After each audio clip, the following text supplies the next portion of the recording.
Assalamualaikum dan salam sejahtera. Berita terkini Harapan Daily. Anda bersama saya, Nur Zawani Miskun.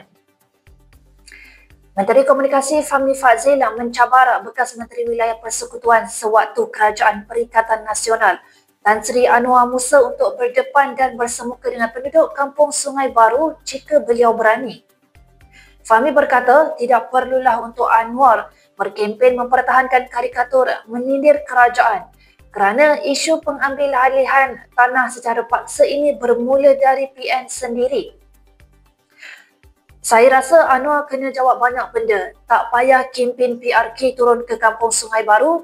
Saya nak tengok dia berani tak berdepan penduduk Kampung Sungai Baru. Saya rasa dia tidak berani, dia akan lari, kata Fahmi pada sidang media semalam. Sebelum ini, Datuk Seri Tuan Ibrahim Tuan Man berpendapat pihak terlibat dalam pengambilan tanah di Kampung Sungai Baru ketika PN memerintah perlu memberi penjelasan kepada penduduk yang terjejas. Kenyataan beliau itu seolah-olah memberi gambaran bahawa PN bersalah dalam isu ini. Semalam pula, Tan Sri Mahyadin Mat Yassin berkata keputusan pengambilan tanah tersebut yang dibuat di bawah Akta Pengambilan Tanah 1960 tidak melibatkan beliau sebagai Perdana Menteri pada waktu itu. Pengerusi Perikatan Nasional Selangor, Datuk Seri Muhammad Azmin Ali mungkin boleh memberi penjelasan kepada rakannya, Menteri Besar Terengganu Datuk Seri Dr. Ahmad Samsuri Mokhtar berhubung isu ditahan di lapangan terbang. Azmin pada 6 Mei 2016 ketika itu sebagai Menteri Besar Selangor telah ditahan di lapangan terbang Kuching dan dihalang untuk masuk ke Sarawak sempena Pilihan Raya Negeri Sarawak 2016.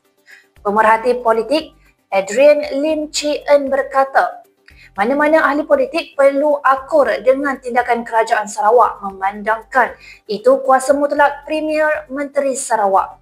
Katanya MB Terengganu tidak pernah dihalang, sebaliknya cuma diminta untuk tunggu sebentar.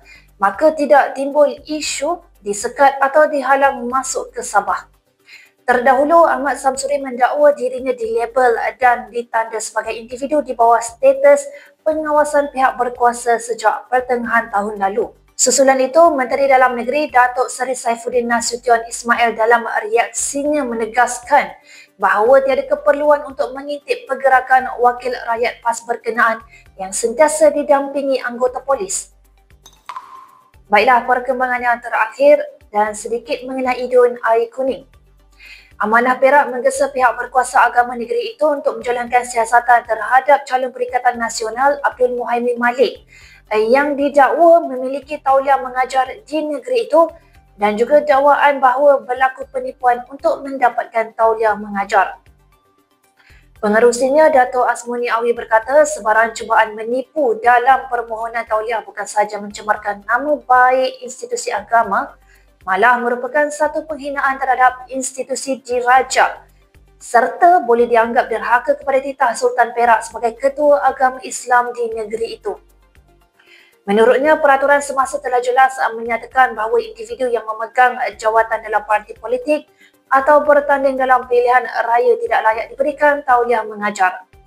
Terdahulu, media melaporkan calon PN enggan mengulas dakwaan beliau menipu untuk mendapatkan tauliah mengajar. Yang di-Pertua PAS kawasan Tapah itu hanya menjawab dengan ringkas bahawa isu berkenaan sudah dijelaskan. Baiklah, sekian sahaja berita hari ini. Kita akan berjumpa lagi. Assalamualaikum dan salam Malaysia Madani.